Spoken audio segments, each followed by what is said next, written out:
Hello and welcome back to my RC channel. I'm AndyRC and today I'm building a 2-cell micro brushed quadcopter. Interesting, right? So this is actually a kit from GearBest.com. This is the Cheerson CX-117. So before I get and build it, let's take a look at what you get in the package here. So all of the parts come in these Cheerson bags here. So this is the flight controller. It's one of those SP Racing flight controllers there. And as far as I can see, there's no receiver in there, just a flight controller. And then we have got these. This is 4 10mm brushed motors, so bigger than the 8.5mm that we are used to. So bigger motors in this build. And it doesn't look like there's any spare motors, so just the 4 in there. And then this is a charger for the battery, so I'm going to guess that there's a battery included in this.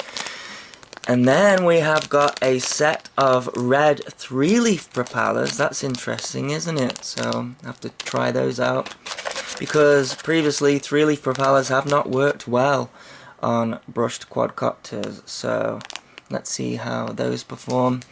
And we have got some motor mounts here. So very similar to the QX series that use these. The motors just slide in there. And what have we got here? Looks like some standoffs and some sticky pads, etc. Now here, look, we have got a 2-cell battery. And it is, what is that, 600 milliamps. So huge battery there.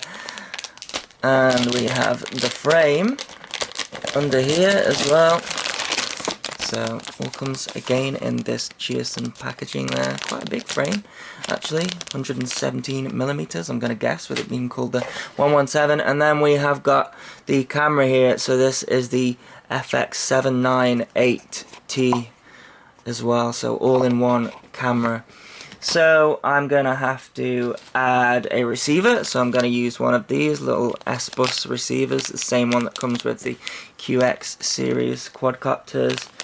And I may potentially add one of these buzzers as well. Of course you're going to need radio gear, so I'm going to be using my Tyrannus Plus in conjunction with that receiver, and you're going to need FPV gear as well, and I'm going to be using my Fat Shark Dominator V2 with the super cap in there, and Fat Shark Diversity receiver along with the Menace RC Invader patch antenna and the Omway cloverleaf antenna. So without further ado, let's get and build this thing. So starting off with the frame, and the first thing I'm going to do is put these motor holders in. Now they are really tricky to get in. As you can see, I'm struggling a bit. You have to sort of push one side in and then flip it over and make sure that the other side is all pushed through as well. A little bit tricky that, but they keep the motors in well. So I've done that for all of those. Now I'm on to the landing legs, and they say to glue these in, but I found that they fit in really stiff anyway, so I didn't glue them in there. Next, I'm on to the clockwise motor here, and I'm feeding the wire through each side of the legs there, and frantically trying to push the motor through there. You can see that the motor lines up with those legs, so it's important to make sure you've got the legs on the right way around. And this is a counterclockwise motor going in, again making sure that the wires go between the landing legs, and again really struggling to get the motors to go in. I'm sort of twisting them, pushing them, losing skin on my fingers here, but they do go in eventually, and once they are in, they are not going to budge at all. And these landing legs protect the wires of the motor as well, which is quite nice. So that has to push in and fit flush. You also have to make sure that they are in straight as well. So this is a clockwise motor going in, again the same way as before, and then feeding the wire through for the last counterclockwise motor, and again trying my best to feed it through to the bottom there. So I'm just going to twist the wires now for all of them, and then you can feed that wire through the hole underneath there so that it can reach the flight controller. So I'm going to do that for all of them there. Again, twisting the wire. So that is what it looks like finished. And we have clockwise, counterclockwise, clockwise, counterclockwise. So next, I'm taking my favorite tool in the hobby, a pair of pliers with a rubber band around it, and I'm tinning up the negative and the positive of the included micro lossy connector for the flight controller. And then I'm tinning up the positive and negative pad on the flight controller for that lossy connector. And then in goes the positive for that one, and then the negative. Then I'm tinning up these solder pads for the motor. So this is motor 1 there. This is motor 2. Positive and negative. It's really tedious this, but it's worth it. And then flipping the board around, and then at the top we have motor 4.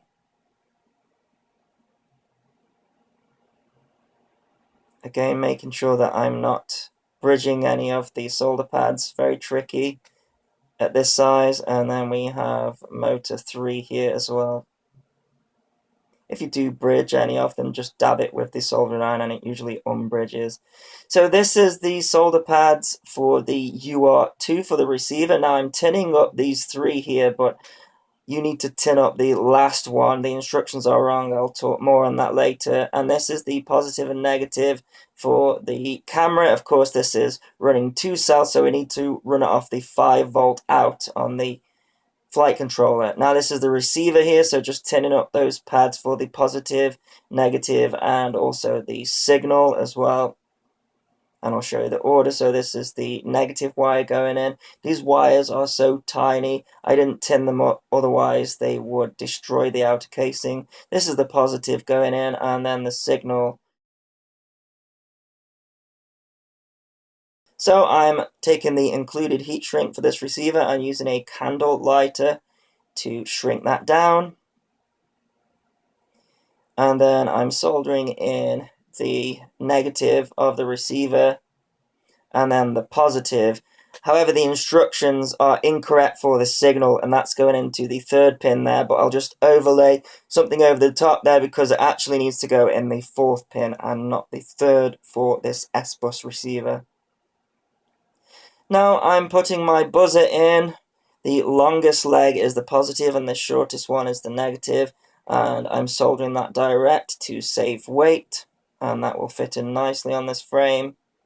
Then using my tool again, I'm soldering up a 2-pin JST connector for the camera, so that's positive and negative. It's 1.25 pitch, and then that's going in for the positive and the negative of the 5-volt out there on the flight controller. Then I'm taking the double-sided sticky pad and putting it on the back of the frame, very important to give room for the camera at the front, and then sticking the flight controller on there. It's made of thick foam, so it fits nice and flat. Now I'm cutting to length the motor wires, making sure I've got a little bit of slack, so I've done that for all of them. And then I'm going to strip those wires as well with my wire stripping tool. It saves a lot of time. And then I'm tinning up all those wires as well. So now I am soldering in motor 2, that's the black negative wire and the white positive wire. And then this is motor 1, so the blue and the red wire.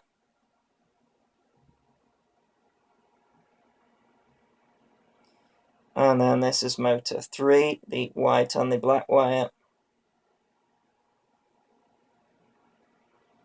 And this is motor 4, the red and the blue wire.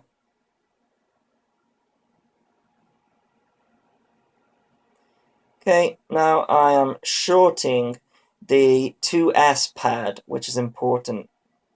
And now I'm going into my Tyrannus. I've already set a model up in D8 mode, and I'm going to bind it. And then I'm going to plug in the LiPo whilst pressing the button. Now the motors will spin at this point because it seems that the ESC is set to 1-shot 125, so that doesn't matter because the props are off. And then I'm taking a double-sided sticky pad there, and that's going to stick in the receiver to the flight controller. That's included in the receiver package with this particular one. Now I'm plugging in the camera, and then I have put the nylon screw through the frame and using the standoff there, and you get 2 of those, and that is for the top plate to sit on. Nice little frame, this one. So I'm just hand tightening those in. And then this is the side plate here, so it just slots in to the frame there, and then you push it in. Same with the other side, so push it down and then push it across. And then the top plate again just pushes across there, and then taking a screwdriver and screwing in those nylon screws that are included for the top plate. So I'm going to do that for both of them. Don't tighten them too tight because these are just nylon screws, otherwise the thread will break.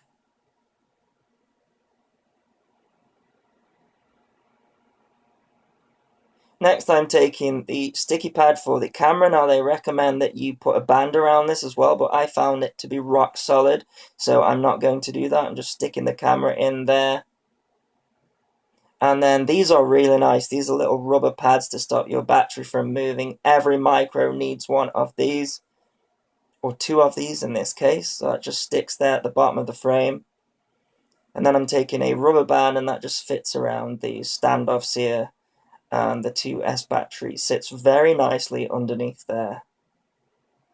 Then I'm taking some sellotape and just tidying the wires up around the arms so that they don't move. It's just my preference.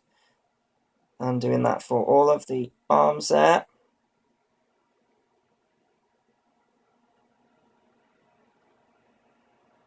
Now I'm putting the props on, but make sure that you don't plug the battery in at this point, because you may need to go into Betaflight and change it to brushed. So yes, it comes with Betaflight installed on this one, version 3.01 as well. And here we have the finished build. So let's look at how much this thing weighs. Without a battery, it is 62 grams, and with a battery, it is 93 grams. So here I am in Betaflight. As I say, it comes with version 3.01 already installed, which is fantastic. Every other manufacturer needs to take note of that. I have got the quadcopter plugged up to the computer via its USB port, and you can see there it says COM8. So let's connect to it. I'll just show a couple of settings that I have changed. So if we go into the ports, it's got serial RX on the UART2 there.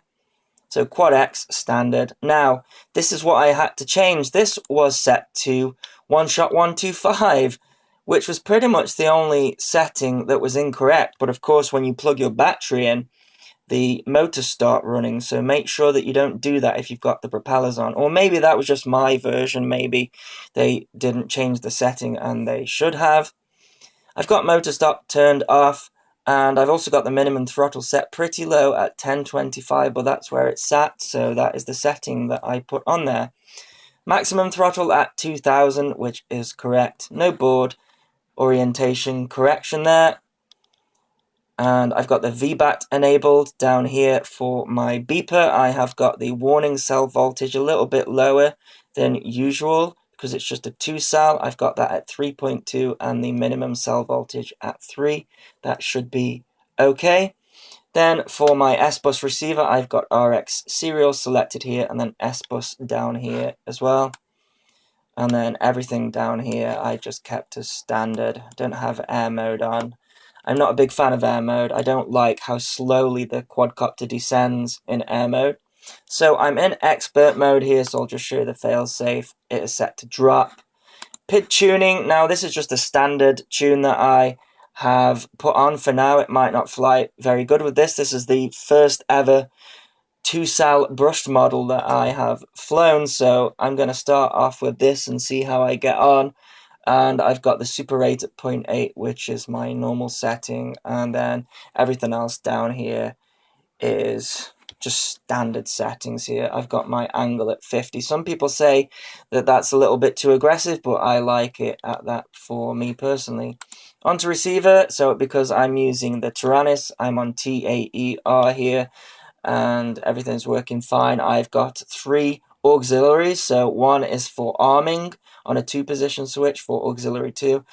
Auxiliary 1 is a 3-position switch for angle, horizon, and acro, and then aux 3 I've set as a beeper. So let's go into the modes. So I've got arming here on that 2-position switch for the auxiliary 2.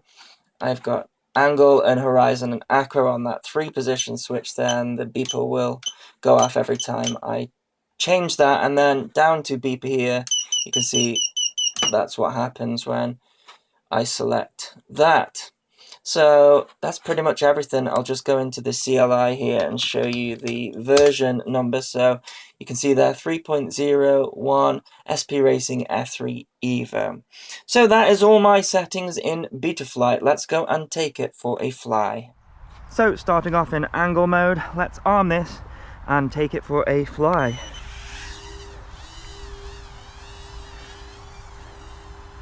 Check out the sun coming up there. Looks pretty epic. Okay. Important thing, punch test.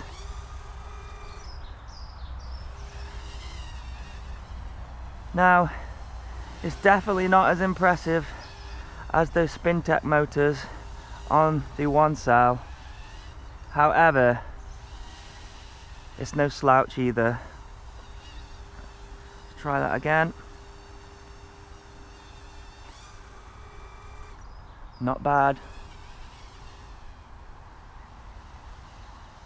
Let's fly this around a little bit. Let's try out the acro.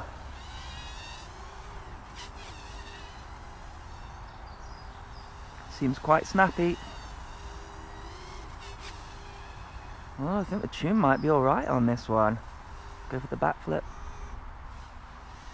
Oh, this will be interesting flying FPV. Let's see if I can get this close so we can take a look at it.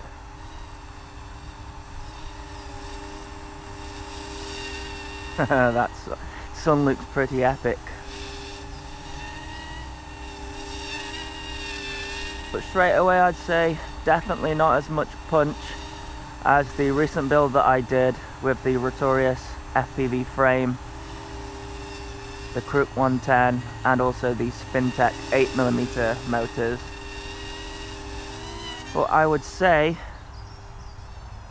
that it has as much punch as, say, a QX-90.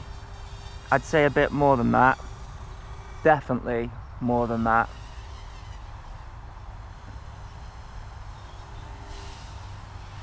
Flying nice, I have to say. Punch isn't bad at all. It's just difficult to follow with those Spintechs. They also do 2-cell Spintechs. Be interesting to try. Now, I do think you could fly this one indoors, but really it's an outdoor flyer, this one. It doesn't seem like it's got loads of punch here compared to the Spintechs, but if you fly it indoors, it really does have a lot of punch. It flies so nice. Really happy with this tune.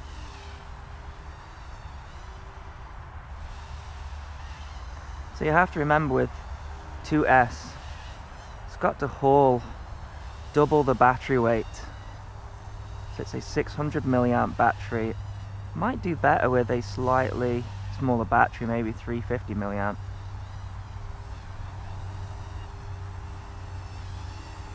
Looks so cool with the light coming through the trees. I don't know if that's going to show up on the camera.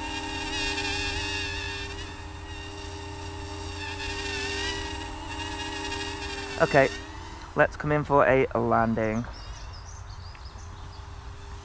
And then let's do some FPV. Okay, here we have the DVR footage from the Fat Sharks. and the picture's really nice and clear with this one. We have got the props in shot, but it's not too bad at all. And you can see I went for a punch out there. So I just want to grade the power of this one because I was a bit unsure of it when I did the line of sight flight. So what I decided to do was fly the QX-95 between the line of sight flight and this one. And this one definitely has more power than the QX-95. I think it was difficult for me to tell because I did that Rotorius FPV CX-117 build with the SpinTech motors, and those motors are insane. But you can see here I'm able to punch out over the top of the trees, so I think it was a bit unfair of me to compare it against that SpinTech build because that is just an insane build. So yeah, definitely a load of punch with this one. I did expect it to be at least on par with the SpinTechs, but it seems that it's not, but it's not terrible either. I mean, I'm flying it here, I'm able to do some acro and lots of dives and punch outs, and it never struggled with the power. And actually, the tune was very, very nice with this one. It was a very windy day when I was flying this. You see I'm able to flip upside down, lose a load of height, and then flip back round, and it doesn't come anywhere near to hitting the ground. And I'm able to fly tight proximity with it. It's a really nice flyer, this, and a really nice kit as well. I was impressed with the kit. It just went together, everything slotted together really nicely, and it was a really nice package. Of course, you have to add your own receiver there as well, but I do recommend this kit. I think it's pretty good. Now, I know one thing that people are going to be thinking the entire length of this video: do those props fit on the 8.5mm motors? And drumroll, sadly no, they don't. The shaft of the motor is wider than the 8mm motors. I would love to see these props in the form factor of an 8mm motor, because actually they were really good, these props, and I think a lot of the thrust that this quadcopter has is down to those 3-leaf props. And not only that, I think the tune is also down to these 3-leaf props as well. You see, on a brushless mini quad, I find it much easier to tune with a 3-leaf propeller than I do a 2-leaf propeller. I think that extra resolution of the third prop allows for a easier tune, and I think that is the case with this one as well. Now, the previous Hubsan 3-leaf props that they released were terrible. They didn't have any punch. They drained the battery, and these don't seem to do that at all. So yeah, I'd really like to see more of these propellers. Of course, I'm not sure what other propellers you could put on this quadcopter. As I say, these 10mm motors are pretty new, but I think these propellers are fantastic anyway, so it's the perfect match for this quadcopter. Now, one thing that I was impressed with too was the flight time. I managed to get a 10-minute flight time with this setup, which put into question whether it's actually flying on a 2S or whether it's down converting to a 3.7 volt. And it is flying off a 2S. I put a 1-cell battery on this and removed the jumper as well on the flight controller, and it wouldn't take off, it wouldn't lift. So definitely using the 2 cells there, which is fantastic. Anyway, there you go. That is my build video of the 2-cell brush model. I hope you enjoyed it. I'll put a link in the description to the kit that I use. So as always, thanks so much for watching. Please continue to subscribe. Cheers.